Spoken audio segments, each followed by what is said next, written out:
देवताओं के प्रकाशक मंत्रों के वास्तविक प्रतिपाद यानी देने योग्य वास्तविक प्रतिपाद तथा उन देवताओं के भी नियामक नियामक जैसे जो रूल्स बनाते हैं तो उनको कहते हैं नियामक होने से मुख्य कर्ता एवं प्रधान देव हैं। इस प्रकार अपनी भगवत दर्पण बुद्धि रूप कुशलता से हृदय के राग द्वेषादि मलों का मार्जन करते हुए वे सूर्य आदि सभी यज्ञ भोक्ता देवताओं के भगवान के नेत्र आदि अवयवों के रूप में चिंतन करते थे। यहाँ बता रहे हैं कि जो भी वो पूरा यज्ञ करते थे वो पूरा भगवान वासुदेव को अर्पण करते थे और जो भी बताया कि जो भी कर्म के मन की और चित्त की आगे बताते हैं इस तरह कर्म की शुद्धि से उनका अंतकरण शुद्ध हो गया। जैसे जैसे वो भगवान की पूजा कर रहे थे यज्ञ वगैरह कर रहे थे तो उनकी जो चित्त की शुद्धि हो रही थी। तब उन्हें अंतर्यामी रूप से विराजमान हृदय आकाश में ही अभिव्यक्त होने वाले ब्रह्म स्वरूप एवं महापुरुषों के लक्षणों से उपलक्षित भगवान वासुदेव में जो श्रीवत्स कौत्सुभ वनमाला चक्र शंख और गदा आदि से सुशोभित तथा नारदादि नियजनों के हृदयों में चित्र के समान इस बता रहे हैं कि जो जिसके हृदय में जो भगवान का चित्त में जो लोगों के चित्त में जो भगवान का जो चित्र रहता है जो बताया कि कौस्तुभ मणि वाली माला पहना हुआ है चक्र है उनके हाथ में शंख चक्र गदा जैसे प्रभु जी का भी डीपी लगा हुआ है उस तरह से तो उनके जो सबके जो भगवान के भक्त हैं और नारद आदि उनके हृदय में चित्र के समान निश्चल भाव से स्थित रहते हैं। दिन दिन वेग पूर्ण बढ़ने वाली उत्कृष्ट भक्ति प्राप्त हुई। यहाँ पे उनको बता रहे हैं कि जो भरत जी थे वो उनको उत्कृष्ट भक्ति यानी एक स्पेशल भक्ति प्राप्त हुई और जो बहुत तेजी से बढ़ रही थी because he was dedicated to lord Vishnu. इस प्रकार 1 करोड़ वर्ष निकल जाने पर इस प्रकार 1 करोड़ वर्ष पापा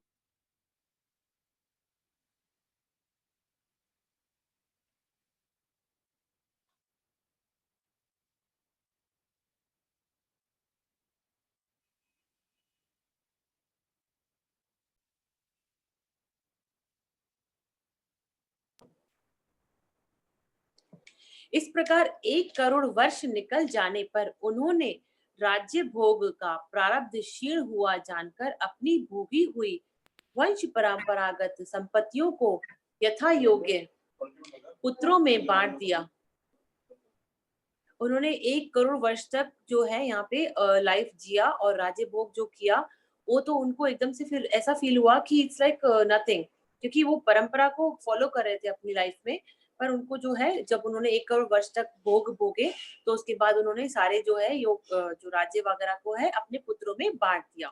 फिर अपने सर्व संपत्ति संपन्न राजमहल से निकलकर वे पुलहाश्रम हरिहर क्षेत्र में चले गए।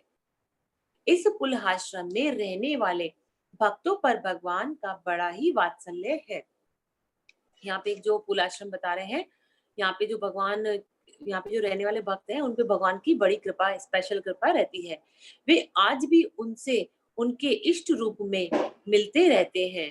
वहां चंद चक्र नदी गण गंडकी नाम की प्रसिद्ध सरिता सरिता यानी नदी चक्राकार शालाग्राम शिलाओं से चक्राकार मानी गोल गोल शालाग्राम जैसे थे ना शालाग्राम भगवान जैसा तो गोल गोल चक्राकार के शिलाओं से जिनके ऊपर नीचे दोनों ओर नाभि के समान चिन्ह होते हैं उन सब ओर से ऋषियों के आश्रमों को पवित्र करती रहती है।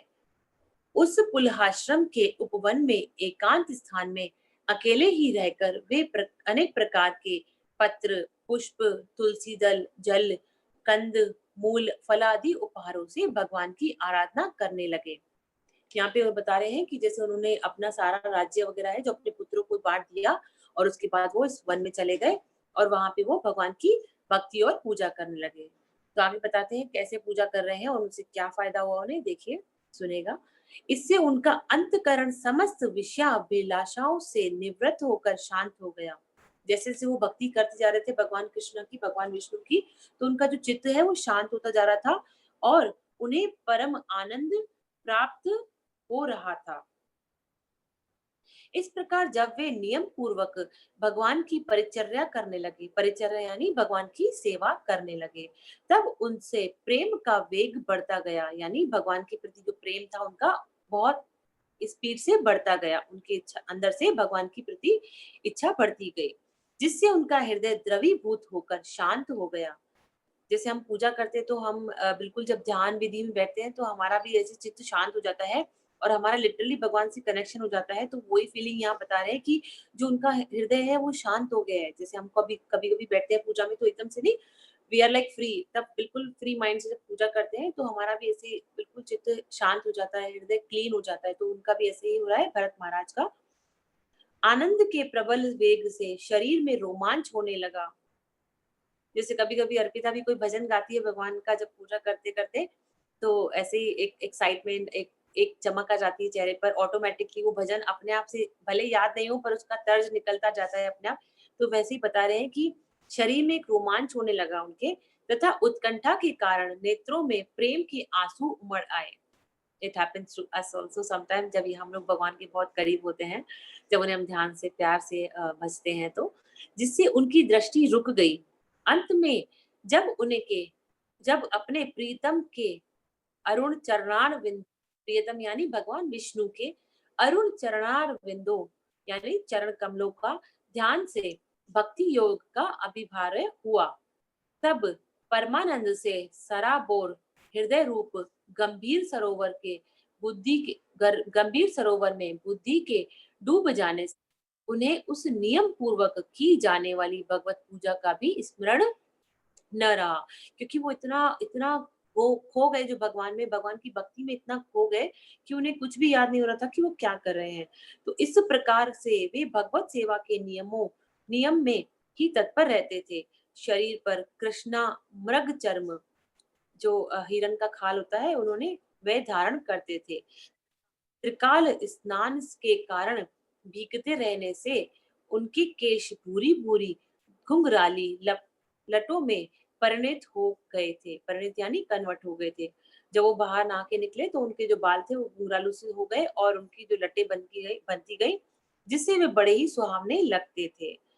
वे उदित हुए सूर्यमंडल, उदित यानी सनराइज, राइज होते हुए सूर्य मंडल में सूर्य संबंधिनी ऋचाओं द्वारा ज्योतिर्मय परम पुरुष भगवान नारायण की आराधना करते और इस प्रकार कहते, देखिए वो क्या कहते हैं, प्रकृति और विकृति भेद से अग्निहोत्रादि कृत दो प्रकार के होते हैं। संपूर्ण अंगों से युक्त क्रतुओं को प्रकृति कहते हैं। सब अंग पूर्ण नहीं होते, किसी न किसी अंग की कमी रहती है, उन्हें विकृति कहते हैं। यहाँ बता रहे हैं कि जो प्रकृति और विकृति का भेद बता रहे हैं कि दो प्रकार के होते हैं जो अग्निहोत्र, तो संपूर्ण अंगों से युक्त क्रतुओं को प्रकृति कहते हैं और जिसमें सब अंग पूर्ण नहीं होते, किसी न किसी अंग की कमी रहती है, तो वो विकृति क्रतु कहलाता है। भगवान सूर्य का कर्म फलदायक तेज प्रकृति, उसी ने संकल्प द्वारा इस जगत की उत्पत्ति की है। फिर अंतर्यामी रूप से इसमें प्रविष्ट होकर अपनी चित्त शक्ति द्वारा विषय लोलुप जीवों की रक्षा करता है। हम उसी बुद्धिवर्धक तेज की शरण लेते हैं। तो यहाँ पे चैप्टर समाप्त होता है और बहुत शॉर्ट था chapter, actually it was only single page. तो इसमें बताया जा रहा है कि जैसे जैसे उन्होंने जैसे जैसे उनके फादर ने उनको अपना पूरा राज्य दे दिया और अब फिर उन्होंने राज्य देने के बाद फिर अपने पुत्रों को राज्य दे दिया, क्योंकि वो जो राज्य भोग करते करते थक गए थे और वो उनको लग रहा था कि अब भगवान की भक्ति करनी चाहिए, तो उन्होंने अंत में सोचा। तो मतलब एक कॉमन पॉइंट आ रहा है सारे चैप्टर्स में, जैसे भी चरित्र सुन रहे हैं, जैसे जैसे चरित्र सुन रहे हैं उनमें से एक ही पॉइंट आ रहा है कि जो सब राजा हैं, जितने भी राजा हैं, वो सब सुखों को, राज्य को भोग भोग के आखिर में भगवान की शरण ले रहे हैं। तो हमें भी ऐसे ही भगवान की शरण लेनी चाहिए। हमें तो ऐसा कोई खास राज्य नहीं है, पर फिर भी जो भी है उसको भी हम भोग भोग ही रहे हैं एक्चुअली। तो भोगते भोगते हमें संसार की बातों के साथ साथ में भगवान का भी ध्यान रखना है और भगवान की भक्ति में भी लगे रहना है, क्योंकि हमेशा हमें एस का ध्यान रखना है, सेवा सत्संग सिमरन, क्योंकि यही हमारे लाइफ में इम्पोर्टेंट है। तो हमेशा always try to give, be a giver not a ऐसे बोलते हैं giving is a life living. तो हमेशा कुछ देते रहो किसी को, जैसे प्रभु जी हमें भक्ति का दान देते हैं, भगवान का नाम का दान देते हैं, कितना भक्ति कराते हैं, तो गिविंग इज अ लिविंग। तो जैसे वो कर रहे हैं, हमें भी अपनी लाइफ में करना चाहिए, थोड़ा थोड़ा कुछ ना कुछ भक्ति करते रहना चाहिए और किसी ना किसी को जोड़ते रहना चाहिए, क्योंकि जैसे जैसे हम किसी किसी को जोड़ते हैं, तो हमें अंदर से खुद को भी खुशी होती है कि हाँ, आज हमने एक बंदे को जोड़ा, तो शायद हमारे थ्रू या किसी के भी थ्रू उसका भला हो। तो आगे कहते हैं, change your self, the world is already change. हमेशा अपने आप को बदलो, किसी के ऊपर डिपेंड नहीं रहो, किसी को बदलने की कोशिश नहीं करो, क्योंकि आप किसी को कितना भी समझा लो, करने वाला वही है जो उसको अच्छा लगता है। इसलिए change your self, the world is already change. और हमेशा हमें धीरज रखना है, प्रेम रखना है और नम्रता रखनी है। ये 3 के अंदर होते हैं, वो हमेशा लाइफ में सक्सेसफुल होता है। धीरज, प्रेम और नम्रता, क्योंकि हमेशा जो नम्र प्राणी होता है ना, हमेशा आप उसको देखोगे ना, नीवा होके चलता है। तो हमेशा हमें भी नीवा होके चलना है, क्योंकि जैसे वीना माता जी बताते हैं हमेशा, वो खड़ा पेड़ किसी काम का नहीं होता है, वो सूखी कंडी के समान होता है। तो इसीलिए हमें सॉफ्ट बनना है, नीवा होके चलना है। और हमेशा ये याद रखिए, आज ऐसे बोलते हैं ना, आज नहीं, अभी नहीं, अभी नहीं, तो अभी नहीं तो कभी नहीं। इसलिए सत्संग में जुड़ने का समय यही है, यही टाइम है जब हम अपने आप को, अपना लाइफ को सफला बना सकते हैं, क्योंकि life is very short, you never know when you will go back to your place. तो हमें इसलिए अभी से स्टार्ट करना है, कंटिन्यू रखना है, क्योंकि हम भक्ति में जुड़े हैं प्रभु जी के थ्रू। प्रभु जी हमें हमेशा हमेशा जोड़े रखना, क्योंकि हम तो जितना भी मतलब जितना भी सोचते हैं, जितना भी बोलते हैं, वो भी कम होता है, क्योंकि जब हमारे पूरे दिन की दिनचर्या में चलती है, आपका ये अभी नया स्टाइल से ओम नमो भगवते वासुदेवाय, तो मतलब सारा दिन प्रभु जी यही माइंड में चलता रहता है, तो मतलब इतना अच्छा लगता है कि हम कुछ स्पिरिचुअल कर रहे हैं पूरा दिन में।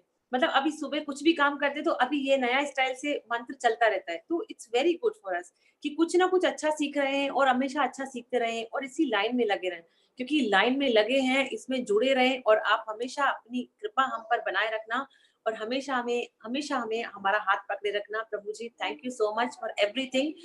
कभी सोचा नहीं था कि भागवतम की कथा जब बाहर सुनते थे, तो इमेजिन नहीं किया था कि आज हमें भी मौका मिलेगा। तो thank you Prabhu ji, it's all आपके ऊपर, आपके भरोसे से हुआ है, आपके विश्वास से हुआ है। Thank you so much Prabhu ji, thank you everyone. अगर कोई गलती हुई हो तो प्लीज अर्पिता को क्षमा कीजिएगा। Thank you. Hare Krishna Prabhu ji, over to you. बहुत बढ़िया माता जी।